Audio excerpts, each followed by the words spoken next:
அனைத்து தமிழ் சமூகங்களுக்கும் சமூக நீதி கிடைக்க வேண்டும் என்கிற ஒரு நல்ல நோக்கத்தில் தமிழின போராளி சமூக நீதி காவலர் மருத்துவர் ஐயா அவர்களின் வழித்தோன்றல் பெருமதிப்பிற்குரிய அன்பு அண்ணன் டாக்டர் அன்புமணி ராமதாஸ் அவர்களுடைய தலைமையில்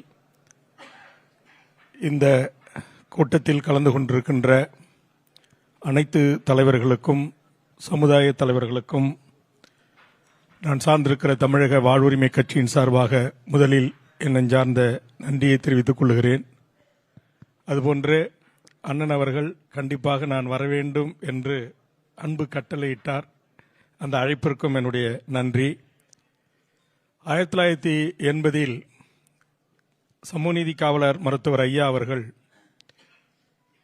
பல்வேறு வன்னியர் சங்கங்களை ஒருங்கிணைத்து நடத்திய கூட்டத்தில் இயற்றப்பட்ட முக்கிய தீர்மானங்களில் மிக முக்கியமான தீர்மானம் சாதிவாரி கணக்கெடுப்பு.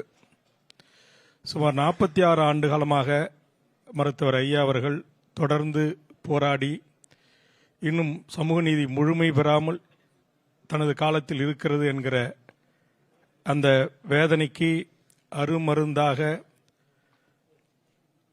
புலிக்கு பிறந்தது புலியை விட வீரியமானதாக இருக்கும் என்பதை நிரூபிக்கின்ற வகையில் அதே சமூக நீதி கோட்பாட்டில் அந்த சமூக நீதி தாற்பயங்களை 1921 தனது துவக்க உரையில் தொடங்கி இன்றைய 2026 வரையில் இந்திய அளவில் சமூக நீதி எவ்வாறு இருக்கிறது, உயர்நீதிமன்றங்கள் உச்சநீதிமன்றங்களில் இந்த வழக்கு எப்படி பின்னோக்கி சென்றது, பெரும்பான்மை சமூகங்களாக இருந்தும் அந்த எண்ணிக்கைக்கு ஏற்றவாறு கல்வி வேலைவாய்ப்பு உரிமை எவ்வாறு மறுக்கப்படுகிறது என்பதையெல்லாம் மிகச் சிறப்பாக தனது தொடக்க உரையில் அண்ணன் அவர்கள் எடுத்துரைத்தார்கள்.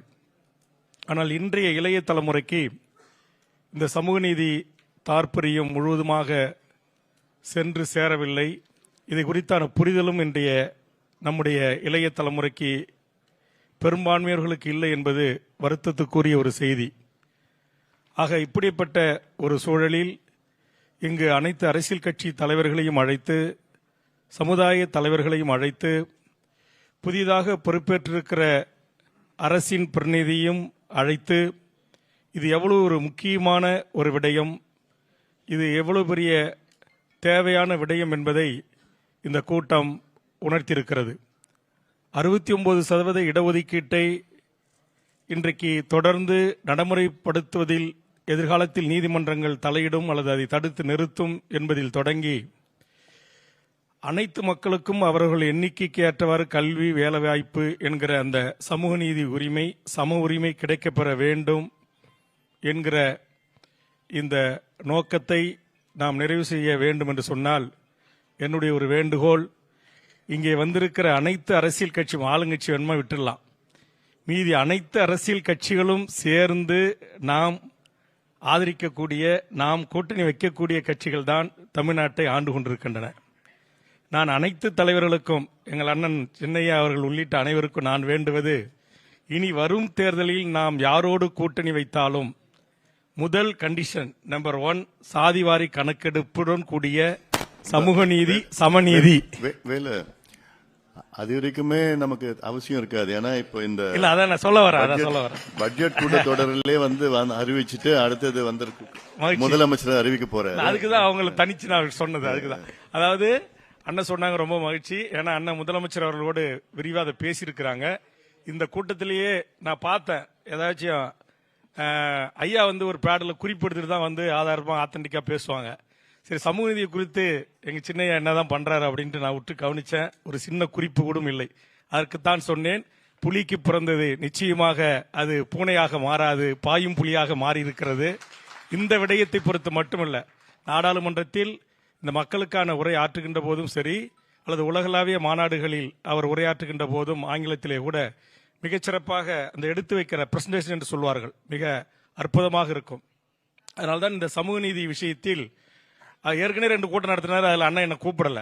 ஆனா இதுல என்ன கண்டிப்பா வரணும்னு இன்சிஸ்ட் பண்ணி கூப்பிட்டார். நான் எனக்கு என் கட்சி தோழர்களுக்கான பயிற்சி பாசறை குற்றாலத்தில் நடந்து கொண்டிருக்கிறது.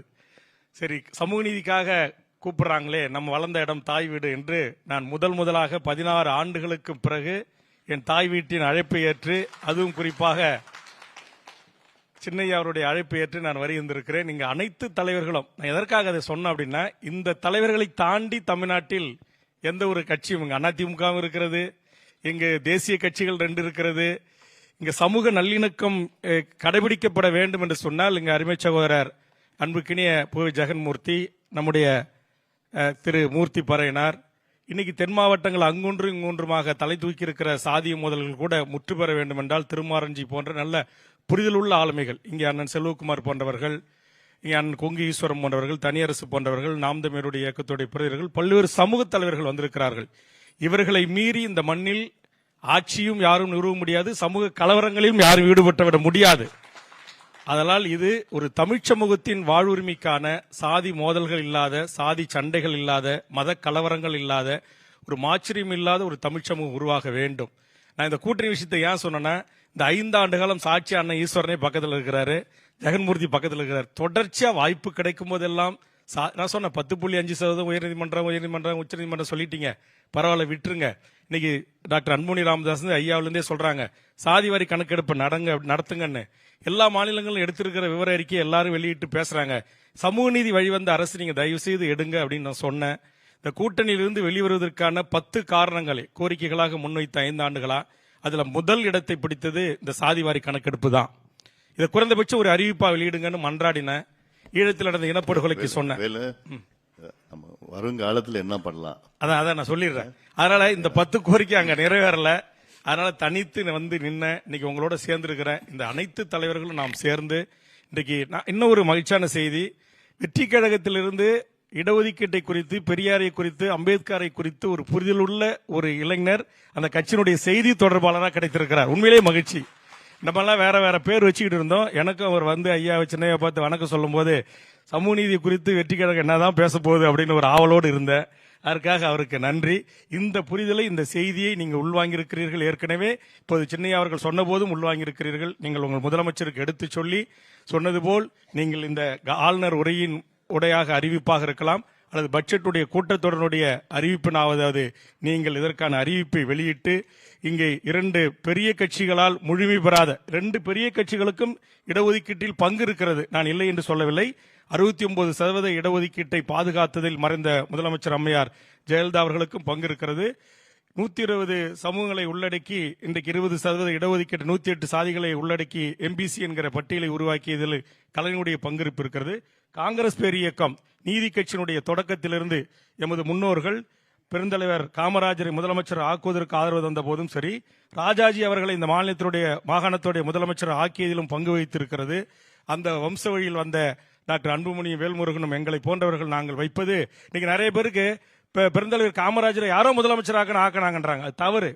பெருந்தலைவர் காமராஜர் அவர்களுக்கு மெஜாரிட்டி இல்லாத போது என்னுடைய முன்னோர்களாக இருக்கிற பெருந்தலைவர் ராமசாமி படையாட்சியாரும் மாணிக்கவேல் நாயக்கரும் கொடுத்த ஆதரவில் தான் ராஜாஜி கொண்டு வந்த குலக்கல்வி திட்டத்தை எதிர்த்து ஆதரவை திரும்ப பெற்று இந்த நாட்டுடைய முதலமைச்சராக பச்சை தமிழன் காமராஜரை உருவாக்கிய அந்த மண்ணின் பூர்வீகுடி மக்கள் இத்தனை ஆண்டு காலம் நாங்கள் போராடி 108 சாதிகளுக்கும் 21 உயிர்களை பலிகொடுத்தும் கூட இன்னும் சாதிய வன்மத்தோடு இருக்கிறார்கள் வன்னியர்கள், அல்லது ஒரு சாதிக்குள்ளானவர்கள் என்கிற பெயர் இருக்கிறது. ஆனால் அன்றைக்கு ராஜாஜியை முதலமைச்சர் ஆக்கிய போதும் இந்த சமூகம் சாதி பார்க்கவில்லை. அதற்கு பிறகு இன்றைக்கு பச்சை தமிழன் காமராஜர் அவர்களை ஆதரித்து முதலமைச்சராக அரியணையில் அமர வைத்த போதும் இந்த சமூகம் சாதி பார்க்கவில்லை. அதற்கு பிறகு பல தலைவர்கள் இந்த நாட்டுடைய முதலமைச்சர் அரியணையில் அமர்வதற்கு காரணமாக இருந்த போதும் நாம் சாதி வன்மத்தோடு நடந்து கொள்ளவில்லை. ஆனால் எங்களுக்கு பெயர் பாட்டாளி கட்சி என்றாலே, இன்னைக்கு நான் பாட்டாளி கட்சி வெளியேறி 16 வருஷம் ஆயிப்போச்சு. இன்னும் என்னையும் சேர்த்து வேல்முருகன் மட்டும் யாரு ஜாதி தானன்ற அந்த நிலையை எல்லாம் மாறி போச்சு. மகிழ்ச்சி. அதான் இப்ப நான் சொல்ல வரேன். இப்ப பாட்டாளி மக்கள் கட்சி இல்ல, அதான் பாட்டாளி மக்கள் கட்சி அழைத்து இத்தனை சமூக தலைவர்களும் இத்தனை கட்சி தலைவர்களும் வருகை தந்திருப்பதே மாற்றத்தினுடைய தொடக்கம் அல்ல, மாறி இருக்கிறது என்கிற கூற்றை நான் வரவேற்று ஐயா சின்னையாவின் சார்பாக இந்த அற்புதமான முன்னெடுப்பை எடுத்திருக்கிற பாட்டாளி மக்கள் கட்சிக்கு, இதனுடைய அழைப்பை ஏற்று வருகை தந்த அத்தனை நல்ல உள்ளங்களுக்கும், சமூக நீதி தளத்தில் ஆர்வமுள்ள அரசியல் கட்சிகளுக்கும், சமுதாய தலைவர்களுக்கும், தமிழ்ச் சமூகம் அடுத்தடுத்து சின்னையாட்ட ஒரு வேண்டுகோள், இந்த தமிழர் வாழ்வுரிமை சிக்கல்களும் நிறைய இருக்கிறது. ஏழை இனப்பிரச்சனையிலிருந்து தமிழக வேலை தமிழருக்கு என்கிற முழக்கமெல்லாம் இருக்கிறது. சமூக நீதியை வென்றெடுத்த பிறகு அடுத்து தமிழ் சமூகத்தின் பிரச்சனைகளுக்கும் இதுபோன்று நாம் ஒன்று கூடி வாழ்வுரிமை பிரச்சனைகளிலும் நாம் கலந்து பேசி தமிழ் சமூகம் நம்ம யாரா வேணுமாலும் இருக்கலாம், ஆனா நாம் ஆளணும். நம்முடைய அரசு இயந்திரங்களிலே கோலோச்சக்கூடிய உயரதிகார வர்க்கத்தில் இங்கே அமர்ந்திருக்கக்கூடிய சமூகங்களுடைய இந்த பிரதிகள் அமர வேண்டும். இன்னைக்கு வடவர்களுடைய ஆதிக்கம் கொடிகட்டி பறக்கிறது. இது குறித்தும் எதிர்காலத்தில் கலந்து பேச வேண்டும் என்ற வேண்டுகோளை முன்வைத்து வருகை தந்த அனைத்து நல்ல உள்ளங்களுக்கும் நெஞ்சார்ந்த நன்றியை கூறி நிறைவு செய்கிறேன். நன்றி, வணக்கம்.